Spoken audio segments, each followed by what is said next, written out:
Hello everyones, welcome back to our YouTube channel bets for nursing. So friends, bets for nursing पर आप सभी का स्वागत है। सो फ्रेंड्स, आज के वीडियो में आज हम नर्सिंग फाउंडेशन फर्स्ट का जो यूनिट नंबर 3 है उसका हॉस्पिटल एडमिशन एंड डिस्चार्ज, उसका आज हम पार्ट 2 देखने वाले हैं। इससे पहले इसका हमने पार्ट 1 देखा है। सो फ्रेंड्स, पार्ट 1 प्लीज़ देखिएगा। सो चलो तो फिर आज का वीडियो स्टार्ट करते हैं। सो फ्रेंड्स, आज के वीडियो में आज हम preliminary observation of patient, nurses responsibility in admission, transferring patient, उसके purposes and the steps of procedure आज हम इस वीडियो में क्लियर करने वाले हैं। सो फ्रेंड्स, आज का जो फर्स्ट टॉपिक है preliminary observation of the patient. Nurse should check vital signs of the patient. So जब भी preliminary observation of the patient होता है, जो स्टार्टिंग का ऑब्जर्वेशन होता है, सबसे पहले नर्स की रिस्पॉन्सिबिलिटी क्या है? पेशेंट के वाइटल साइंस चेक करना है। सो TPR BP should be checked, which is very necessary. ठीक है। Then the patient's facial expression will denote not only his emotional reaction but also the presence of pain and the fatigues. जो patient के facial expressions होते हैं उसके emotional reaction denote करते हैं, as well as जो उसका पेन है या फिर फटीक है, उससे फेशियल एक्सप्रेशन से हमको पता चलता है। Any discoloration of the skin such as jaundice, cyanosis and facial paralysis and the nourishment. ठीक है। सो उसमें जो डिस्कलरेशन ऑफ द स्किन है सच एज जॉन्डिस। ठीक है। जॉन्डिस क्या होता है? The yellowish discoloration of the skin due to increasing the bilirubin level. Then the cyanosis क्या होता है? Bluish discoloration of the skin due to poor circulation of the blood. ठीक है। देन द फेशियल पैरालिसिस हो गया, फिर nourishment. इससे जो हमको ऑब्जर्वेशन, प्रिलिमिनरी ऑब्जर्वेशन करके हमको पता चलता है। Then the further observation can made while giving nurse to the patient. ठीक है। So after taking the observation, giving the observation to the preliminary observation of the patient, then the giving the care to the patient. ठीक है। So this is about the preliminary observation of the patient. Then the special consideration. ठीक है। So कौन सा special consideration है? So first the isolate the patient if suffering from the communicable disease. So जो पहला consideration है, हमको क्या करना है? पेशेंट को आइसोलेट करना है जो कम्युनिकेबल डिसीज कंडीशन से सफ़र कर रहा है। तो for example communicable disease HIV है, देन हेपेटाइटिस है। ठीक है। सो जो कम्युनिकेशन डिसीज है, इसे क्या करना? पेशेंट को आइसोलेट कर रखना। So this is the first consideration. Then the make proper observation of the patient's condition, record and the report. ठीक है। सो पेशेंट पर प्रॉपर क्या करना है? ऑब्जर्वेशन करना है, उसका कंडीशन क्या है, और रिकॉर्ड एंड रिपोर्ट चालू रखना है। ठीक है। Then the orient the patient and his relatives to hospital and the ward. ठीक है। सो ओरिएंटेशन देना है पेशेंट को as well as his relatives को इन द हॉस्पिटल या फिर हॉस्पिटल के वार्ड में। Avoid the physical and the psychological trauma. ठीक है। सो पेशेंट को शारीरिक या फिर मनोवैज्ञानिक क्या आघात क्या करना? अवॉइड करना, देने से अवॉइड करना। Be caution and kind to the patient and the relative. ठीक है। सो कॉशन रहना चाहिए। ठीक है। पेशेंट या फिर उसके रिलेटिव से कॉशन हमको मेंटेन रखना है। ठीक है। Then the collect necessary information about the patient. ठीक है। सो जो हमारी इन्फॉर्मेशन रिलेटिव्स या जो पेशेंट के रिलेटेड जो इन्फॉर्मेशन नेसेसरी है वो कलेक्ट करनी है। Never live the patient alone in the casualty. और पेशेंट को कभी भी कैजुअलिटी में अकेले में नहीं रहने देने का है। ठीक है। So this is the special consideration. ठीक है। Then the nurses responsibility in the admission of the patient. ठीक है। सो क्या क्या नर्सेस की रिस्पॉन्सिबिलिटी है during the admission of the patient? ठीक है। सो जो first in the out patient department. ठीक है। सो जो आउट पेशेंट डिपार्टमेंट में क्या होता है, फर्स्ट ऑफ ऑल हम देखते हैं। ठीक है। So when the patient comes receive with courtesy and offer a stool और चेयर टू द सीट। ठीक है। सो जब पेशेंट एक तो अनेबल है, ठीक है, उसके लिए स्टूल या फिर चेयर प्रोवाइड करना। ठीक है। Due to the courtesy. Courtesy क्या होता है? Courtesy this is nothing but the provision of care without charge. ठीक है। एनी शिष्टाचार या फिर क्या उसको क्या करना? उसको क्या करना? केयर प्रोवाइड करना या फिर नर्सिंग केयर प्रोवाइड करना। ठीक है। Then the if very ill place on the examination table or the stretcher. ठीक है। एक तो वो वीक है पेशेंट, इसलिए उसको स्टूल या फिर चेयर प्रोवाइड करना, या फिर बहुत इल है उसलिए जब एग्जामिनेशन के दौरान उसको टेबल या फिर स्ट्रेचर पर रखना। The next responsibility of the nurse, fill the particulars as name, age, sex, religion, address, husband's or father name, occupation, date of admission on the admission slip। ठीक है। देन नर्सेस की responsibility क्या है? जब out patient department में patient को लिया जाता है, उसी टाइम उसका particular name, age, sex, religion, address, then उसके हस्बैंड या फिर फादर का नेम, देन उसका occupation, date of the admission and the admission slip. Fill up करना है, ठीक है। Vital, check the vital signs and observe general conditions to determine the patient condition, ठीक है। सो नेक्स्ट नर्सेस की रिस्पॉन्सिबिलिटी क्या है, उसके वाइटल साइंस चेक करना है। सो वाइटल साइंस बहुत इंपॉर्टेंट रहते हैं पेशेंट के, बिकॉज ऑफ जो पेशेंट के वाइटल साइंस हमको डिटरमाइन करते हैं और कौन से डिसीज कंडीशन से या फिर इमीडिएट केयर उसको प्रोवाइड करने के लिए सबसे पहले क्या देखते हैं, सो उसका TPR BP मतलब क्या, उसके वाइटल साइंस चेक किए जाते हैं, ठीक है। Then observe general conditions determine the patient condition, ठीक है। सो जनरल कंडीशन क्या है, ऑब्जर्वेशन कर पेशेंट की कंडीशन क्या करना, डिटरमाइन करना। Then the get the patient examine and the admission slip complete by the doctor. So उसकी एडमिशन स्लिप लेनी है एंड उसका examination by the doctors which can be completed. So this is the about the nurse's responsibility in the admission of the patient in the outpatient department. So ये तो हो गया out patient department में nurses की responsibility क्या है जब patient को एडमिशन किया जाता है। So the next in the ward, ठीक है। सो अभी हमने देखा जो आउट पेशेंट डिपार्टमेंट में नर्सेस की रिस्पॉन्सिबिलिटी क्या है और जब वार्ड में नर्सेस की रिस्पॉन्सिबिलिटी क्या रहती है।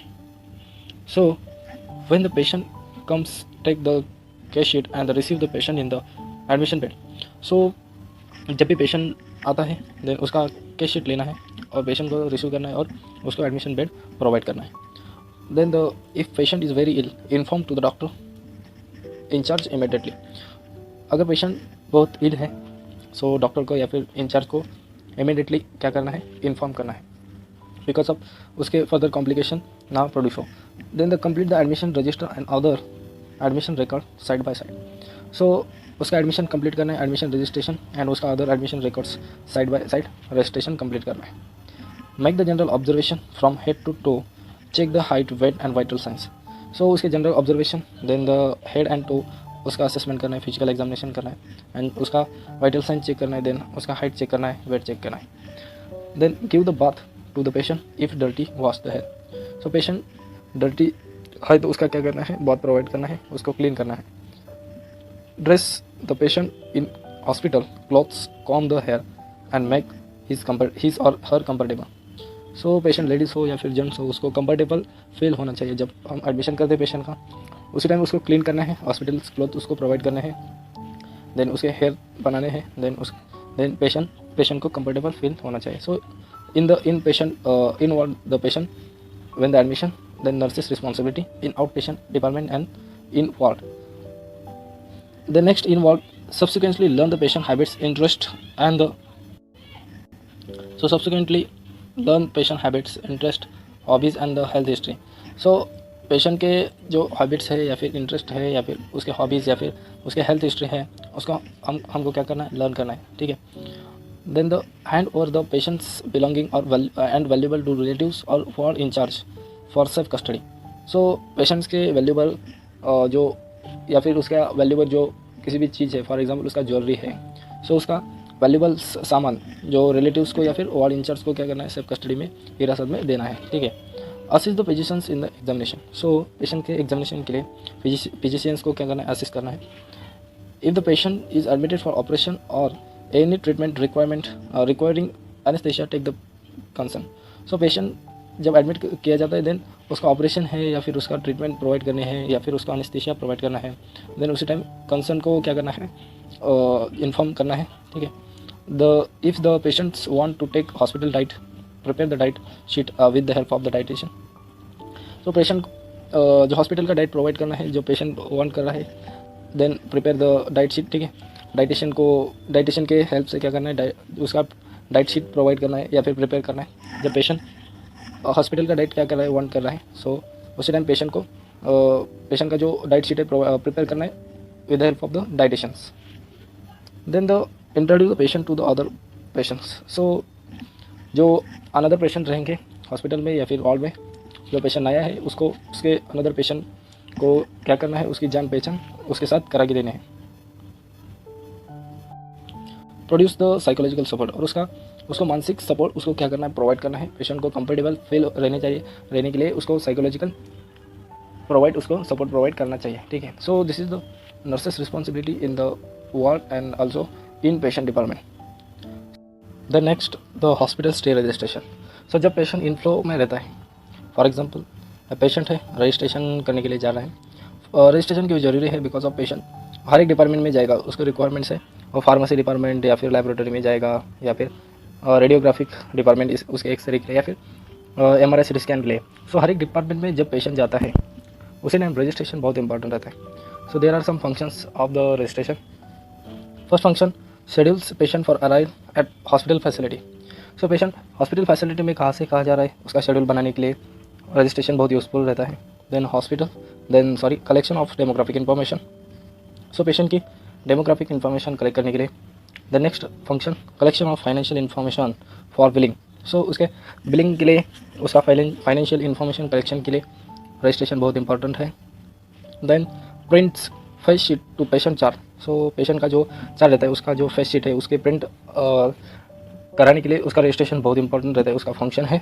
The next function, assist patient room and the bed they are occupy. So patient ने जो भी बेड ऑक्यूपाई किया है या फिर जो रूम ऑक्यूपाई किए है उसका असाइनमेंट करने के लिए रजिस्ट्रेशन यूजफुल रहता है।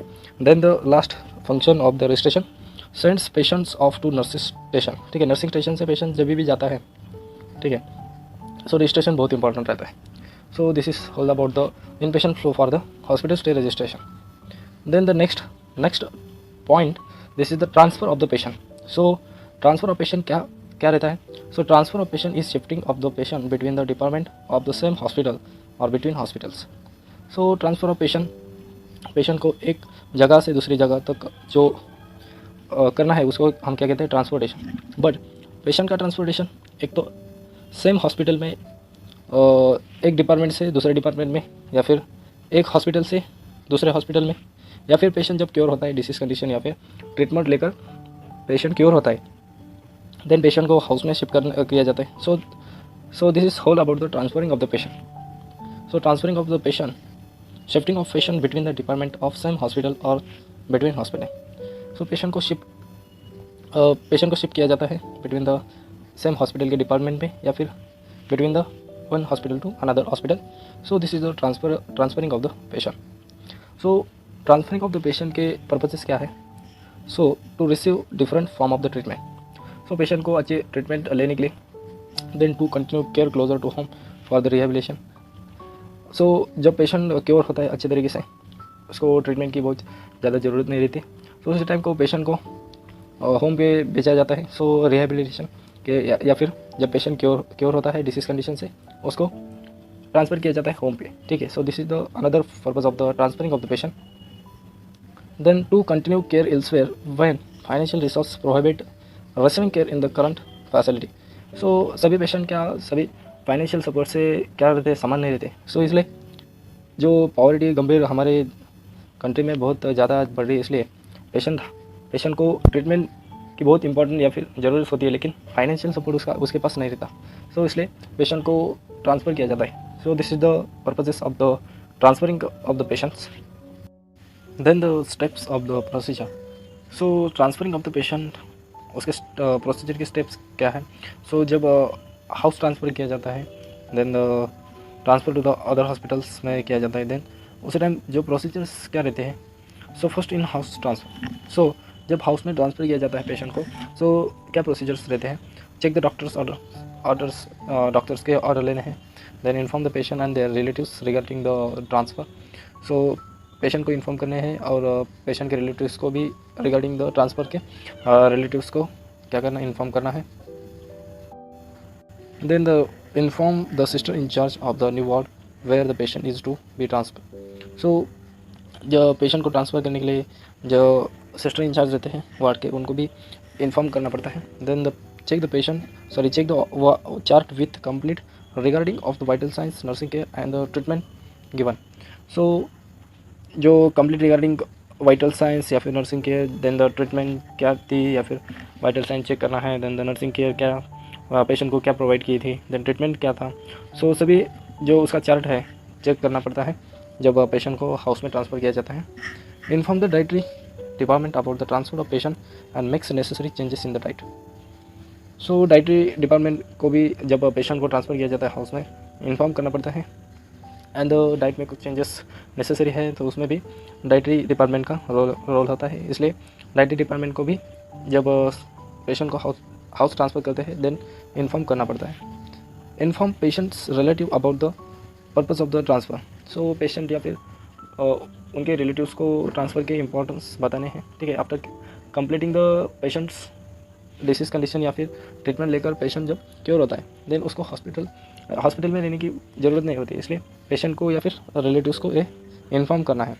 असिस्ट ट्रांसफरिंग पेशेंट स्ट्रेचर और wheel chair as per requirement and condition of the patient, ठीक है। सो जब वार्ड से या फिर हॉस्पिटल से हाउस पर ट्रांसफ़र किया जाता है, सो पेशेंट कैसा है, एबल है या फिर अनेबल है, सो उसको स्ट्रेचर या फिर व्हील चेयर प्रोवाइड करना है, ठीक है। So as per their regarding the condition of the patient. The next step, when the patient is transferring from the hospital to house, nurse should be accompany the patients along with the case, file all necessary documents and remaining medicines and hand over the patients to responsible nurse in the respective ward. सो जब patient को house transfer किया जाता है, then उस time patient को accompany करनी है, मतलब साथ देना है, किसमें, विद द फाइल केस में या फिर ऑल नेसेसरी डॉक्यूमेंट्स है पेशेंट के। हमने जब डॉक्यूमेंटेशन के दौरान हमने पेशेंट के ऑल नेसेसरी डॉक्यूमेंट्स हमने लिए थे, ठीक है। देन रिमेनिंग मेडिसिन है, सो रिमेनिंग मेडिसिन पेशेंट को बताना है कि जो रिमेनिंग मेडिसिन है, जो अननेसेसरी मेडिसिन है, वो मेडिकल स्टोर में दीजिएगा। Then the necessary documents patient को हैंड ओवर करने हैं एंड द रिस्पेक्टिव हॉल में जो भी नर्स रहेंगे वो पूरा वर्क वहाँ पर कंप्लीट करना है। So this is the next responsibility. The clean unit थ्रूली the keep it ready for the next patient, ठीक है। और जब एक पेशेंट ट्रांसफ़र होता है हाउस में, देन उसकी जगह खाली होती है। There after that this patients जो हॉस्पिटल से ट्रांसफ़र किया जाता है, देन उसकी जगह दूसरा पेशेंट आता है। इसलिए जब पेशेंट ट्रांसफ़र किया जाता है हाउस में, देन नेक्स्ट पेशेंट के लिए जो रूम रहती है या फिर वार्ड रहता है, वो क्लीन करना पड़ता है। उसका बेड या फिर उसने सब यूज़ किए मटेरियल्स क्या करना पड़ता है, क्लीन करना पड़ता है for the next preparation of the patient.